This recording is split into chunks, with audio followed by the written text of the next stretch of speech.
je suis heureuse de vous retrouver dans le podcast Dans le ventre des femmes, le chemin de la douleur à la douceur. Ce podcast est né des récits inspirants des femmes que j'ai croisées depuis mes débuts en tant qu'accompagnante et de mon propre parcours vers une vie plus apaisée et épanouissante. Je suis Amélie Dumont, naturopathe, doula et tellement plus que ça. Après des années à vous accompagner, vous écouter et grandir à vos côtés, je suis heureuse de vous partager mes réflexions, des outils concrets et des histoires de femmes qui, je l'espère, feront germer en vous de nouvelles manières d'être, de penser et de prendre soin de vous. Ensemble, nous allons plonger au cœur du ventre des femmes, de leur douleur et découvrir comment elles cheminent vers plus de douceur. J'aime à dire que c'est un partage de cœur à cœur, d'être à être et souvent d'utérus à utérus. Alors, belle écoute. Hello, je suis ravie de vous recevoir aujourd'hui dans ce nouvel épisode dans lequel j'ai envie de vous parler des oméga 3 encore une fois, sous un autre prisme qui est vraiment le profil des acides gras. C'est un test qu'on va pouvoir réaliser dans différents laboratoires qui va nous permettre de doser différents acides gras et de savoir en fait finalement quelles graisses on consomme trop, lesquelles on consomme peut-être pas assez et comment est-ce que ça impacte notre corps, quels sont les risques pour nous si on continue comme ça et comment on peut optimiser tout ça. Alors si tu me suis depuis un certain temps ou si je t'ai accompagné dernièrement, tu dois savoir à quel point les analyses fonctionnelles me passionnent, à quel point c'est intéressant. Ça permet tellement de faire des raccourcis. Dans mon histoire personnelle, j'ai vraiment tâtonné pendant très longtemps avant de trouver des pistes pour me sentir mieux. J'ai testé énormément de choses. Alors c'est ce qui fait aussi la richesse de tout mon accompagnement, c'est certain, mais j'ai vraiment envie de vous épargner un peu ça. On va forcément quand même prendre le temps d'essayer de comprendre, de tester des choses, il y a des choses qui vont marcher ou non. Se connaître et améliorer sa santé, ça prend du temps. C'est normal, c'est comme ça qu'on va vraiment toucher à la cause et pas seulement mettre un pansement sur ce qui vous cause les problématiques que vous avez aujourd'hui, mais vraiment avec ces tests qu'on peut faire avec les laboratoires et les technologies qu'on a aujourd'hui, ça nous permet vraiment de gagner un temps fou et de viser un peu plus juste que si on se fie seulement aux tendances générales de la population entière. Alors, ce test des acides gras, c'est le moment pour moi de vous en parler parce que ça fait plusieurs mois que je le pratique avec un nouveau laboratoire que j'ai découvert, je dirais, il y a à peu près 1 an, peut-être plus, je sais plus exactement, et qui permet de faire ce test de manière un peu plus simple, je trouve, dans le sens où on va pouvoir le faire en autotest à la maison, renvoyer nos résultats avec une enveloppe qui est déjà pré-timbrée. Ça facilite énormément le processus. Ce qui est un petit peu dommage au laboratoire Norsan, qui est le laboratoire dont je vais le plus vous parler, c'est que on a des résultats qui vont être un peu moins visuels que dans d'autres laboratoires, comme je le faisais jusqu'à présent avec le laboratoire Barbier ou LIMS, où les coûts sont aussi un petit peu plus importants dans ces laboratoires-là, mais où surtout, il faut faire une prise de sang et renvoyer nos résultats ensuite, donc renvoyer des flacons de sang, c'est pas tout à fait la même logistique, c'est sûr, que quand on renvoie simplement un petit tampon où on a juste déposé 1 ou 2 gouttes de sang. Donc c'est pas tout à fait les mêmes tests, mais les résultats sont les mêmes, un peu moins visuels chez Norsan. Bref, si je vous en parle, c'est que Norsan, ce laboratoire avec lequel je travaille, que je vous conseille aussi pour leurs oméga 3, je vous remettrai les liens d'ailleurs en description avec mon code promo. Ce laboratoire-là, il a proposé en fin d'année une remise qui était assez exceptionnelle pour ces tests. Ce qui fait que j'ai eu un peu plus de tests que d'habitude de ce profil d'acides gras. Le profil des acides gras, c'est pas la première analyse dont vous aurez entendu parler jusqu'à maintenant, c'est certain. Les premières choses que je vais faire tester en général à mes clients, c'est tout ce qui peut être écrit sur une ordonnance par un médecin et qui peut être testé en laboratoire juste à côté de chez vous. C'est sûr que c'est des résultats qui sont ultra pertinents, qui nous donnent énormément d'infos. Simplement, dans le test des acides gras, on va chercher d'autres informations que de toute façon, on n'a pas avec une ordonnance classique. C'est assez intéressant parce que vous êtes aussi beaucoup à vous confronter à la réalité qui est que les médecins, quand on leur demande des marqueurs en particulier, souvent on les a pas. C'est assez compliqué d'amener ça avec eux. Vous avez été beaucoup cette année à me le faire savoir, à changer de médecin pour cela, à vous sentir un petit peu pris au piège et pas vraiment écouté. En tout cas, dans ce test des acides gras, on chante complètement ça parce que c'est un test qui est très peu fait au niveau médical, alors qu'il est vraiment très intéressant. Donc aujourd'hui, ce que j'avais envie de vous dire, c'est vraiment de vous montrer l'intérêt de ce test et aussi, parce que du coup j'ai fait beaucoup de tests dernièrement, de pouvoir vous donner quelques clés sur votre consommation d'acides gras, d'oméga 3, d'oméga 6, d'acides gras saturés. On va voir les différences tout au long du podcast, de pouvoir du coup vous expliquer les différentes tendances que j'ai pu voir et vous expliquer pourquoi c'est vraiment intéressant de pouvoir le doser pour ajuster au mieux, mais aussi voir ce qui ressort chez presque tout le monde et qui du coup peut être mis en place même si vous n'avez pas encore vos résultats. Parmi ce que je vais vous présenter, il y a aussi une expérience personnelle qui a été très intéressante, c'est que j'ai fait le test au mois de juin l'année dernière, en 2025. Donc ça a été la première fois que je testais ça pour moi. Et puis, j'ai refait le test 6-7 mois après, ce qui m'a permis de vraiment venir comparer les résultats après tout un protocole mis en place. Donc, ce test des acides gras, on va rentrer dedans petit à petit, il mesure 26 acides gras différents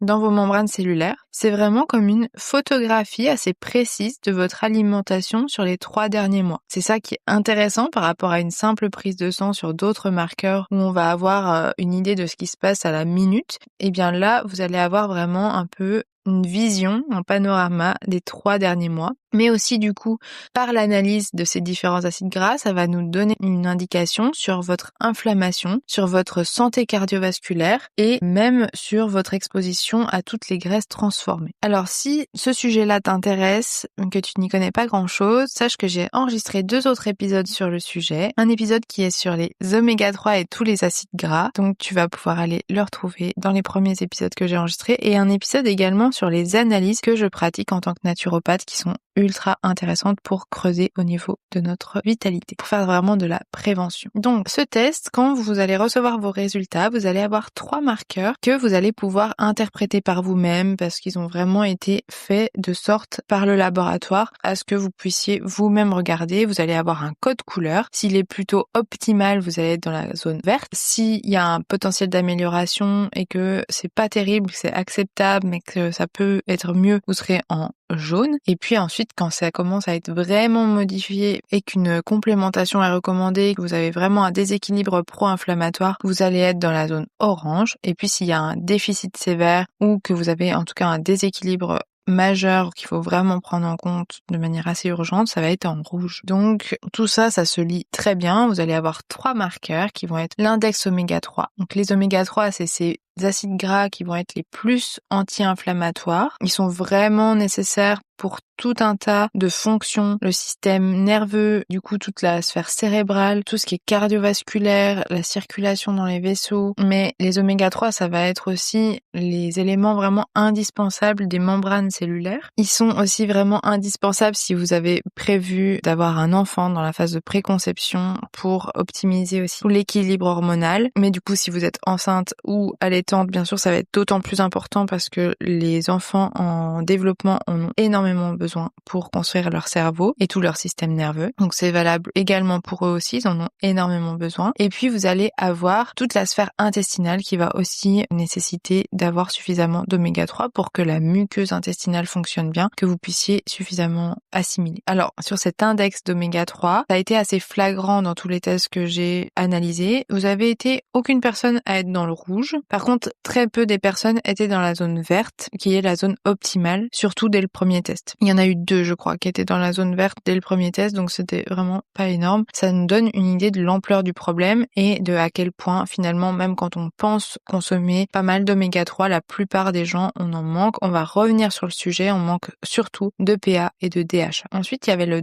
deuxième index qui est le ratio oméga 6 sur oméga 3. Donc, les oméga 6, ça va être ces acides gras qui sont beaucoup plus inflammatoires et qu'on va vouloir limiter énormément puisque aujourd'hui, on consomme globalement beaucoup trop d'oméga 6 dans notre alimentation. Alors ce test, il m'a vraiment montré que c'est réellement catastrophique, que en fait notre alimentation moderne, elle nous inonde vraiment d'oméga 6. On le sait au niveau de la théorie, mais quand on teste, donc en fait au niveau du ratio oméga 6 oméga 3, on pense que au départ, l'humain, il devait être au niveau de son alimentation à quelque chose comme 1 oméga 6 pour 1 oméga 3. On sait que si on est encore à 2,5 oméga 6 pour 1 oméga 3, c'est vraiment très correct. Dans tous ces tests que j'ai faits, aujourd'hui, on est plutôt à 5,1 jusqu'à 15 oméga 6 pour un oméga 3. Ça veut dire en fait qu'on mange beaucoup trop d'oméga 6 par rapport aux oméga 3 dans notre alimentation. Même quand on pense bien faire, même quand on se complémente en oméga 3, ça ne suffit pas. Il faut vraiment faire un effort pour faire baisser ces oméga 6 et on va le revoir. On va voir dans quoi est-ce qu'ils sont présents et ce qui ressort chez mes clientes en prenant le temps d'analyser vraiment leur alimentation en détail. Ensuite, on a l'index trans qui donc mesure les acides gras trans plutôt industriels. C'est ces graisses toxiques qu'on retrouve par exemple dans la margarine, dans les fritures, dans les produits transformés. Bien qu'il y ait certains acides gras trans qui commencent à être étudiés où on sait pas trop, ils auraient peut-être aussi des vertus de protection contre certaines problématiques. La plupart sont vraiment problématiques et vont créer un risque élevé de risque cardiovasculaire. Alors là, finalement, au niveau de toutes les personnes que j'ai analysées, c'était pas catastrophique non plus. Finalement, il y a énormément de personnes qui sont dans un taux de graisse trans correct parce que je travaille avec des personnes, encore une fois, qui ont déjà bien travaillé sur leur alimentation. J'ai eu une seule personne qui était vraiment avec un index dans le rouge et du coup qui est vraiment à prendre au sérieux. Donc globalement, cette fois, on va voir ensemble les différentes leçons que m'ont appris ces différents tests que j'ai pu faire en peu de temps. La première chose, c'est que au niveau de la naturopathie, dans l'alimentation, on va très souvent conseiller les oméga 3. Ça fait partie des choses qu'on sait assez intéressantes pour la santé des gens. Par contre, on va très souvent commencer par dire aux personnes de consommer un petit peu plus d'oméga 3 végétaux qui vont être contenus notamment dans les graines et les huiles de ces graines-là qui du coup sont riches en oméga 3. Donc ça va être les noix de Grenoble, ça va être les graines de lin, les graines de chia, les graines de chanvre, aussi l'huile de cameline, l'huile de colza également. Et donc tout ça, c'est des choses qu'on conseille, mais finalement, c'est des huiles et des graines qui sont beaucoup plus riches en un acide gras oméga 3 qu'on appelle l'acide alpha-linolénique. Et cet acide gras-là, le problème c'est que on va pas vraiment beaucoup l'utiliser tel quel dans le corps. Pour l'utiliser réellement, il va falloir le transformer en EPA et en DHA. Or, la conversion, aujourd'hui, elle est vraiment très très faible, elle est en dessous de 5%. Et elle est aussi très influencée par le manque de cofacteurs, donc les carences. Elle est aussi très influencée par le stress globalement. Donc finalement, on se rend compte qu'il y a beaucoup de personnes qui, même en consommant ces acides gras-là, n'ont pas du tout derrière assez de d'EPA et de DHA. Donc ce test-là, il permet de voir si on a suffisamment de cet acide alpha-linolénique. Si on en a suffisamment, on va pas forcément chercher non plus à en consommer beaucoup plus parce qu'on n'en fera pas grand-chose. Par contre, souvent, même quand il est suffisant, c'était le cas chez quand même plus de la moitié des tests que j'ai fait, je pense, où l'acide alpha-linolénique était suffisant, mais où l'EPA et DHA, eux, ils étaient pas du tout à la hauteur. Donc, ce qu'on voit, c'est que oui, on peut quand même faire ces conseils-là. En naturopathie, c'est assez intéressant. Vous pouvez continuer de manger ces aliments-là qui sont quand même bénéfiques, mais ne misez pas tout dessus pour avoir vos oméga 3 parce que très souvent du coup il va en manquer énormément. Donc le vrai conseil pour les oméga 3, ça va être de consommer des petits poissons gras au moins 2 fois par semaine, donc sardines, maquereaux, harengs, anchois, etc. Il y en a aussi un petit peu dans d'autres produits, donc vous pourrez aller chercher sur internet, il y a plein de produits qui en contiennent, il y a certains poissons, même s'ils sont moins riches en oméga 3 que ceux que je viens de vous citer, qui vont l'être quand même. Si vous mangez un petit peu de thon ou de saumon de temps en temps, ça va participer aussi bien sûr à vos taux d'oméga 3. Les moules aussi sont très intéressantes, vous allez avoir plein de choses qui vont être riches en oméga 3. Et puis très souvent, on se rend compte qu'il faut quand même aussi passer par une complémentation parce que ça suffit très rarement. Et ça, on va le revoir par rapport aux oméga 6, mais c'est vraiment lié au fait que on consomme une alimentation qui est trop riche en oméga 6 et que les animaux qu'on consomme sont eux-mêmes nourris à base d'oméga 6. Ce qui fait que là où on devrait normalement retrouver des oméga 3, dans les produits animaux, dans la viande de bœuf par exemple, dans les œufs, on va pas retrouver d'oméga 3 ou très peu quand ces animaux-là sont nourris avec des oméga 6, alors que s'ils sont nourris avec des oméga 3, je donne l'exemple des graines de lin. Pour les œufs, par exemple, si les poules sont nourries aux graines de lin, c'est d'ailleurs ce que propose le label Bleu Blanc Cœur, qui avait pour but de faire de la prévention sur les troubles cardiovasculaires. Ils se sont rendus compte que si on nourrissait un peu plus les animaux avec des oméga 3, eh bien naturellement, ces produits étaient plus riches en oméga 3. Globalement, on a vraiment un déficit en oméga 3. Il y a quand même énormément de de personnes qui étaient dans le jaune malgré une complémentation de temps en temps, malgré qu'ils consommaient des petits poissons gras. On a plusieurs personnes qui étaient aussi dans la zone orange, donc c'est vraiment à prendre en compte. Personnellement, moi j'étais dans la zone jaune et en me complémentant, en modifiant mon alimentation, en 6 mois je suis repassée dans la zone verte. Donc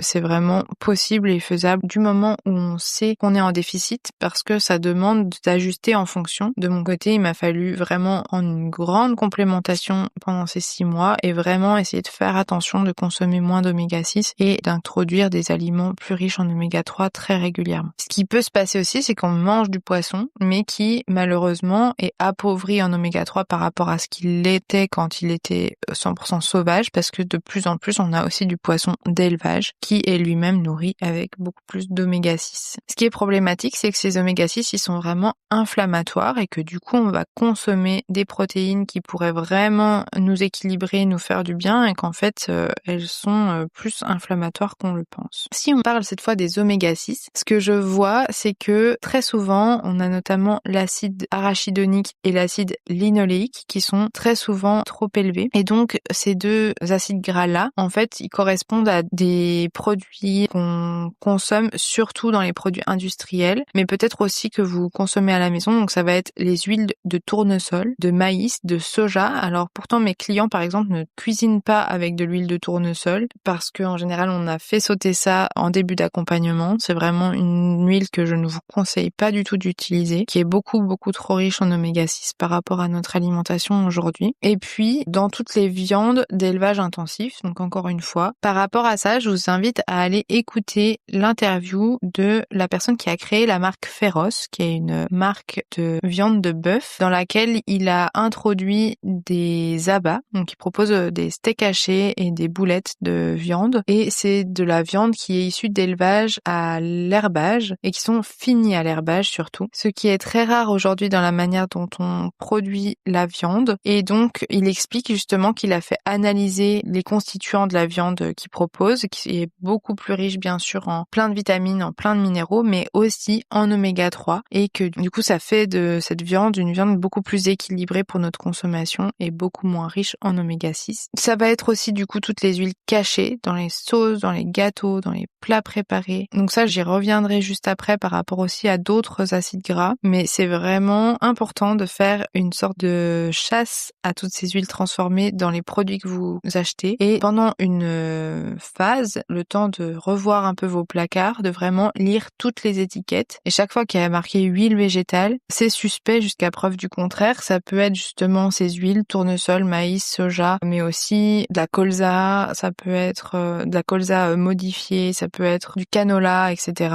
Donc toutes ces huiles, je vous les déconseille, et privilégiez au maximum l'huile d'olive, et il faudra de toute façon réduire ces produits transformés si vous voulez tendre vers une alimentation plus équilibrée. Ce qui est arrivé aussi dans les tests que j'ai analysés, c'est qu'il y a une personne notamment qui avait beaucoup trop de plein d'acides gras différents, et notamment de cet acide linolénique. Ce qu'on a observé, c'est en fait qu'elle consommait beaucoup trop d'oléagineux. C'était une personne qui, au petit déjeuner, faisait des tartines où elle mettait de la purée d'amandes. Dans la journée, elle pouvait reprendre une ou deux poignées d'amandes, et en plus dans ses barres de céréales, elle a mis des amandes, et ça lui arrivait de consommer encore du lait d'amande. Donc ça faisait dans la journée beaucoup trop, surtout que c'est son alimentation quotidienne, que ça revenait jour après jour. Et donc là, au niveau de cet acide gras, c'était explosé au niveau des taux. Et donc je vous invite aussi à vous méfier de ça. C'est pas parce que ces aliments sont a priori santé qu'ils le sont dans toutes les doses. Et en général, on va conseiller de s'arrêter à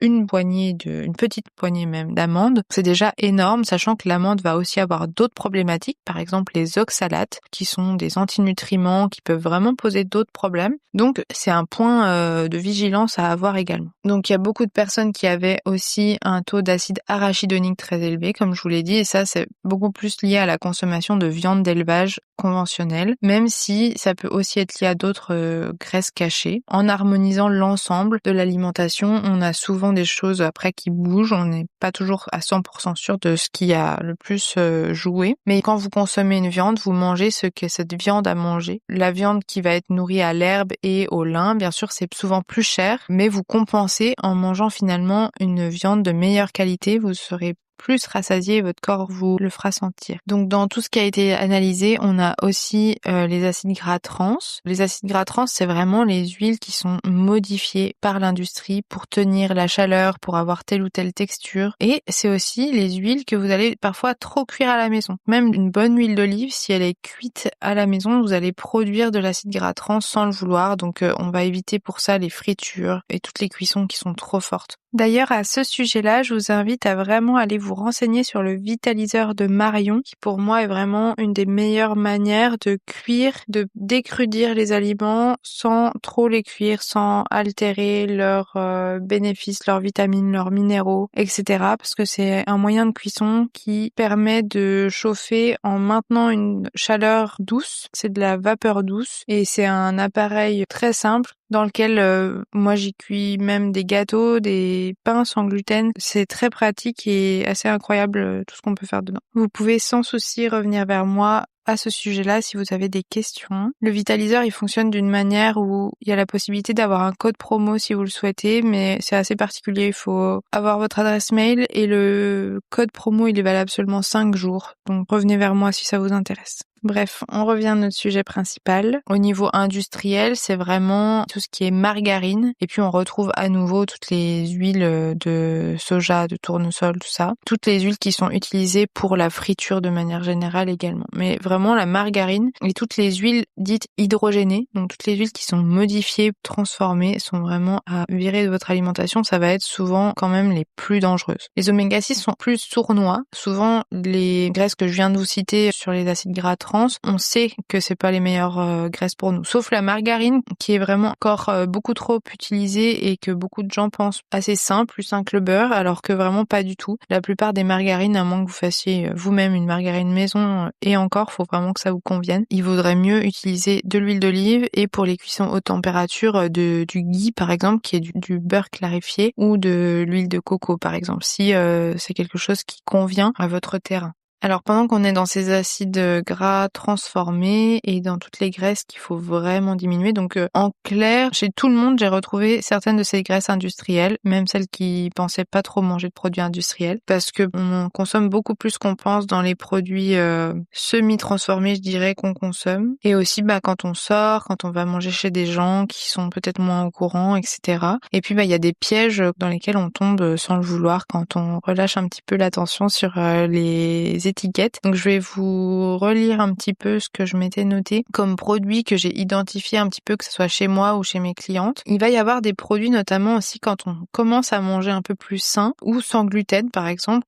sur lesquels on va aller parce que ça fait des substituts où on sait qu'il n'y a pas de gluten. Donc par exemple les chips, si vous êtes invité à un apéritif, c'est possible que vous soyez dit du coup les chips c'est bon, il n'y a pas de gluten, mais du coup par contre on va faire le plein à fond de ces oméga 6, notamment d'huile de tournesol si ce n'est pire. Et du coup, dans tous les gâteaux sans gluten, dans certains pains sans gluten aussi, notamment tous ceux qui sont pré-cuits et que vendent certains magasins sous cette forme-là ou en les recuisant même en magasin. Donc dans les gâteaux sans gluten, c'est souvent de la margarine, mais pas que. Vous allez avoir toutes sortes d'huiles. C'est rarement du beurre qui est utilisé puisque du coup, on va se retrouver sinon avec des produits laitiers. Donc globalement, les produits industriels sans gluten et sans produits laitiers sont pas les plus sains et je vous invite à éviter autant que possible. Alors bien sûr, ça reste un petit plaisir une fois de temps en temps qui peut être sympa, mais qui ne convient pas du tout à votre profil d'acide gras pour le coup. Les laits végétaux également, on retrouve souvent de l'huile de tournesol principalement qui est ajoutée dedans. Ça aide pour la texture, mais du coup petit à petit, si vous en consommez régulièrement, vous en consommez quand même. La pâte à tartiner, c'est une assez grosse source. Toutes les tartinades salées de manière générale, le tartare d'algues, les houmous, les choses comme ça, si vous faites pas attention, qu'il y a des fournisseurs qui proposent ça avec de l'huile d'olive, avec des huiles riches en oméga 3. Mais si vous y faites pas attention, vous allez vous retrouver avec une simple huile de tournesol parce que simplement ça coûte moins cher. Et ça a moins de goût aussi dans tout ce qui est mayonnaise, dans tout ce qui est sauce tomate aussi, vous allez retrouver tout ça. Pour certains clients, c'était dans la charcuterie aussi, dans les sauces, bref, tout ça. Donc je vous invite pendant un temps vraiment à regarder les produits que vous consommez souvent, que vous avez tendance à acheter au quotidien. Et regardez un petit peu derrière au niveau des étiquettes, dans quoi est-ce que vous pourriez retrouver ces produits-là et je vous invite forcément à les diminuer. Mais vraiment, on peut pas en fait changer notre taux d'oméga 3 sans diminuer ces oméga 6. Donc si jusqu'ici par exemple vous complémentiez en oméga 3 sans essayer de modifier vraiment votre consommation de graisse globale, d'oméga 6 et d'acides gras saturés trans, je vous invite vraiment à modifier ça, sinon vous n'aurez pas les résultats que vous aimeriez, et puis dans l'idéal à doser bien sûr. Ensuite, dans ce qui ressort, on va pouvoir voir aussi par exemple si vous consommez trop de graisse de produits laitiers, donc principalement de fromage mais aussi de beurre, ou si vous êtes plutôt à des taux où c'est ok, et que dans ce cas-là vous pouvez vous servir des protéines du fromage pour augmenter vos apports en bons gras et en protéines. Si par contre on voit que ça ressort trop, ça sera à diminuer. Donc c'est ultra intéressant. Il y a à peu près la moitié des personnes que j'ai testées qui vont être dans un des cas et puis l'autre moitié dans l'autre. Donc c'est quand même des choses qu'on sait pas forcément à l'avance et on sait vraiment que en le testant. Ensuite, il y a un élément qui était ultra intéressant, là pour le coup que j'avais pas du tout autant en notion que ça avant de voir vraiment les tests. Il y a un oméga 6 qui est un peu particulier, qui est le GLA et aussi le DGLA, ces deux oméga 6 qui vont être plutôt bénéfiques. Ces deux oméga 6 là, ils sont contenus notamment dans l'onagre, dans la bourrache, il y en a un peu aussi dans la nigelle. C'est des oméga 6 qui sont plutôt anti-inflammatoires également. C'est un peu l'exception qui confirme la règle. Et ils sont bien particuliers parce qu'ils agissent sur des sphères bien particulières que sont la peau et tout le système hormonal. Donc pour tout le système hormonal féminin surtout, donc l'équilibre des hormones féminines et notamment sur tout ce qui est syndrome prémenstruel, sur tout ce qui est douleur menstruelle et sur tout ce qui est ménopause, bouffée de chaleur et tout autre symptôme lié à la ménopause, tout ce qui est sécheresse aussi vaginale, etc. La libido, bref, le GLA et DGLA sont vraiment des oubliés assez essentiels. On utilise l'onagre aussi dans la préparation à l'accouchement, donc c'est des acides gras qui sont importants. Et ce que j'ai observé, c'est que de manière générale, on sait en naturopathie qu'il y a des gens qui vont bien réagir à cet acide gras-là. Si on fait une cure d'onagre ou de bourrache, on va avoir des résultats assez probants en 3 mois. Et puis des personnes chez qui ça fait pas grand-chose. Et du coup, ce que j'ai pu observer, c'est que les personnes qui avaient un bon taux, c'était des personnes soit qui s'étaient complémentées même il y a longtemps, mais qui n'avaient plus de symptômes du coup de ménopause en l'occurrence, ou des personnes qui ne s'étaient jamais complémentées, mais qui n'avaient jamais souffert de problèmes, par exemple au passage de la ménopause, il n'y a pas eu de bouffée de chaleur, il n'y a pas eu de sécheresse vaginale, il n'y a eu pratiquement aucun symptôme. Et les personnes qui étaient en grosse carence, généralement elles avaient des cycles irréguliers, un syndrome prémenstruel, des grosses douleurs menstruelles, des règles abondantes éventuellement, etc., etc. Donc c'est assez intéressant de pouvoir voir cet acide gras s'il est bas ou haut et ajuster en fonction, faire une cure si besoin. Donc par exemple, moi c'était mon cas, du coup, j'ai déjà fait des cures de nagre et de bourrage, j'avais à l'époque pas vu vraiment de différence. Après, ce qu'il faut savoir, c'est que du coup, vu que je savais pas vraiment si j'en avais besoin ou pas, c'était des cures que je faisais un peu à l'aveugle, sans trop connaître les dosages qui m'étaient nécessaires. Et là, vu que j'ai vu que le taux était très bas, j'avais encore un petit peu de douleur menstruelle. C'est une problématique dont je vous reparlerai, mais qui est présente chez moi depuis très longtemps. J'avais encore des douleurs parfois à 3 ou parfois à 5 certains cycles. Pas très longtemps, mais voilà, c'était quand même toujours présent. Et en 1 mois de complémentation, donc assez importante en bourrache, j'ai vu mes symptômes devenir complètement absents. J'ai mes règles qui sont devenues totalement indolores dès le premier cycle suivant qui a suivi la supplémentation en bourrage. Ça a été assez spectaculaire. J'ai poursuivi, j'ai fait 2 mois de bourrage et j'ai enchaîné avec une cure de nigel et d'onagre pour continuer d'harmoniser toute cette problématique-là. Quand j'ai refait mon test récemment, les taux sont plus élevés que la normale, donc je fais une pause maintenant. Ça a largement suffi, cette complémentation sur 3 à 6 mois, à remonter mes taux et à faire disparaître cette problématique pour moi. Je sens qu'il y a tout le syndrome prémenstruel qui est en gros changement depuis, qui diminue progressivement. Sur tout l'aspect tension au niveau des seins, c'est assez intéressant par exemple. Bref, du coup, moi la stratégie que j'ai utilisée, c'est de faire une cure sur le long terme en prenant vraiment tous les jours en même temps que mes oméga 3, avec un dosage plus faible à certains moments de mon cycle et un dosage plus élevé à d'autres, notamment plus élevé avant mes règles pendant toute cette période prémenstruelle, en étant à la dose maximale à ce moment-là, et puis le reste du temps en étant beaucoup plus bas. Et surtout, autant j'étais à des dosages très importants sur les 2 premiers mois parce que je savais que mon taux était bas, autant après j'ai progressivement diminué et récupéré un dosage plus bas pour juste entretenir ça en attendant que je refasse un test. Et donc maintenant là j'ai fait une pause. Donc c'est assez intéressant et encourageant. Si vous souffrez de ces problématiques-là, je vous invite vraiment à faire ce dosage-là pour savoir dans quelle catégorie vous êtes, parce que ça serait dommage de dépenser des sous pour vous complémenter en onagré en bourrage alors que le problème est peut-être complètement ailleurs chez vous. Et à l'inverse, si vous n'avez pas exploré cette piste, c'est assez intéressant. Dans l'ensemble des tests que j'ai faits, on observe d'autres acides gras dont on parle moins, que sont les oméga 7 par exemple, qui sont présents dans les noix de macadamia, dans les anchois et dans l'huile d'argousier. Donc ça pareil, il y a un certain nombre de personnes chez qui c'est très bas et ça vaut le coup dans ce cas-là de faire une petite cure, donc soit par l'alimentation, soit avec la complémentation. Donc chez Herbolistic, un laboratoire avec qui je travaille, ils ont justement sorti l'huile d'argousier juste au moment où j'ai fait mon test, donc j'ai pu me complémenter et c'est remonté très vite.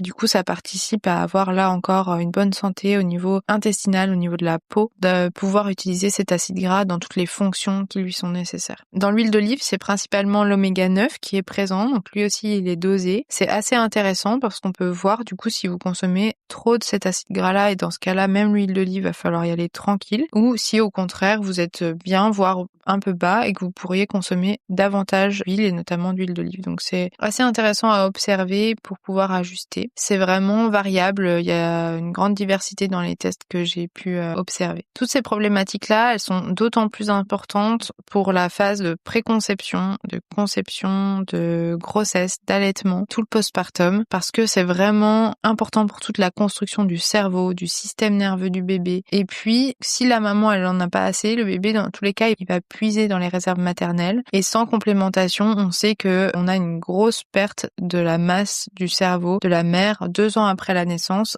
liée à ça, parce que du coup on ne consomme pas assez d'oméga 3 et la mère va un peu se sacrifier. Donc il y a une partie de la dépression postnatale, une partie de tous les troubles cognitifs qu'on peut avoir autour de la grossesse et du postpartum qui sont liés à cette carence en oméga 3. Donc c'est très important de pouvoir y apporter de l'attention. Tout n'est pas lié à ça parce que de toute façon le cerveau de la maman est complètement remodelé pendant une maternité. C'est tout à fait normal. C'est quelque chose qui est de plus en plus étudié, mais il y a une partie aussi qui est liée à cette carence et qui est vraiment à prendre au sérieux. C'est assez intéressant parce qu'il y a des personnes chez qui on va pouvoir voir par exemple aussi qu'il y a trop de chocolat qui est consommé, ou il y a vraiment des acides gras qui sont liés à certains aliments. Pour certains, on va voir qu'il y a peut-être trop d'huile de coco et de graisse de coco aussi. C'est assez intéressant. Donc maintenant qu'on a vu tout ça, vous vous demandez sûrement, et moi qu'est-ce que je fais? Donc comme je vous l'ai dit, il y a tout un tas de choses que vous pouvez mettre en place déjà avec tous ces conseils-là. Mais l'idéal, ça reste quand même d'avoir un plan d'action personnalisé et pas juste universel avec tous ces conseils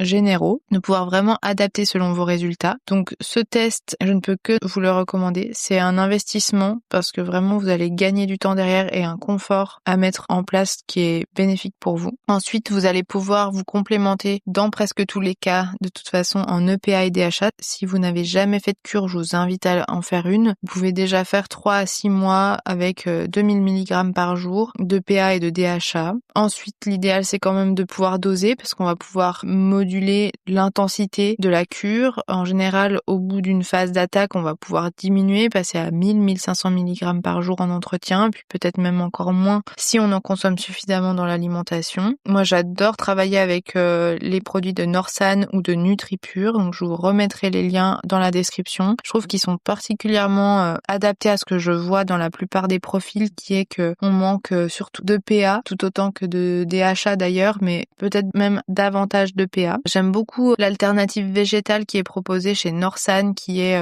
issue d'une algue bien particulière qui fait que c'est très riche en EPA et en DHA, contrairement à d'autres sources végétales dont je vous ai parlé en début d'épisode. Là, ça correspond vraiment aux besoins qu'on a. Dans l'idéal, on va prendre ces oméga 3 vraiment pendant les repas, plutôt dans des repas gras. Donc par exemple, c'est très conseillé au petit déjeuner pour avoir tout ce qu'il nous faut pour la journée et pouvoir vraiment avoir toute la journée pour le digérer. C'est aussi très conseillé le soir, comme refaire nos stocks et que ça travaille pendant la nuit. Donc, c'est assez intéressant. On a vraiment besoin des enzymes digestives et de la bile pour pouvoir assimiler tout ça. Pour tout ce qui est bourrage chez Onagre, je ne saurais vous conseiller tant que vous n'avez pas fait le test. C'est quand même assez compliqué. Tout ce qui est argousier, c'est la même chose. Vous pouvez dans le doute toujours vous faire une cure d'1 mois, mais peut-être que vous n'en avez pas du tout besoin. Donc c'est vraiment plus intéressant de doser. Donc si vous complémentez, que vous commencez à modifier tout ça en lien avec votre test, vous allez vraiment pouvoir voir des résultats. Donc à court terme, on peut voir, comme je vous l'ai dit, des douleurs menstruelles diminuer, voire disparaître. On a la peau qui peut être plus souple, moins sèche, l'énergie qui va s'améliorer, l'humeur qui est généralement un peu plus stable. C'est Elodie dans son épisode où je l'ai interviewée sur la préconception qui nous partageait que elle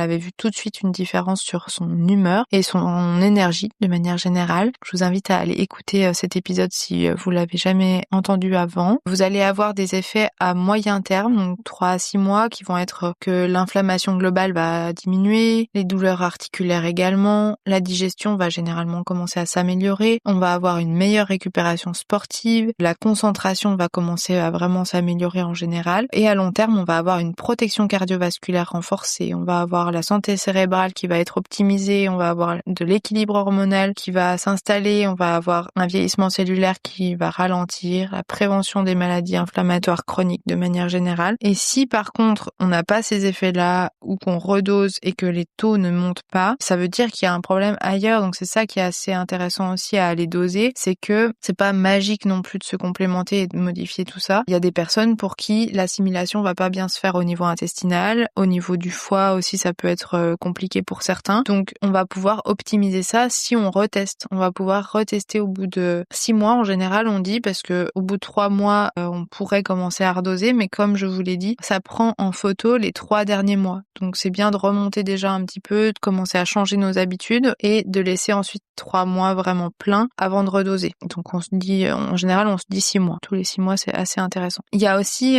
d'autres tests qui sont très intéressants à coupler avec tout ça, notamment tout ce qui est analyse du bilan du cholestérol, parce que ça vous allez pouvoir le faire simplement avec votre médecin. C'est vraiment un contrôle de routine qui est très pertinent, qui permet de faire vraiment de la prévention. Et ce qui est moins souvent fait, c'est le cholestérol oxydé, mais qui nous donne énormément d'informations complémentaires. Tous les marqueurs de l'insulinorésistance et du diabète sont aussi très intéressants à doser. Donc là encore, c'est parfois compliqué à réaliser avec les médecins. Pourtant, ça nous donne vraiment des indications en termes de prévention. C'est d'autant plus important de faire tous ces tests si vous avez des troubles cardiovasculaires, du diabète, de l'hypertension, des troubles du rythme cardiaque, des troubles neurodégénératifs de type Alzheimer, etc. ou du surpoids chez vous ou même chez vos parents, vos grands-parents, dans l'historique familial, ça va être intéressant d'aller creuser un petit peu parce que ça peut être à cause de toutes ces habitudes de vie et que souvent on récupère les mêmes habitudes de vie que nos parents et grands-parents et aussi une partie des gènes, mais il y a quand même beaucoup de choses qu'on peut faire au niveau de l'alimentation et de l'activité physique par exemple, de la gestion du stress aussi, pour modifier tous ces facteurs-là. Et il y a un test dont je viendrai vous reparler sur le podcast qui est le test génétique de l'ApoE, dont je parle un petit peu dans l'épisode de podcast sur les analyses, qui est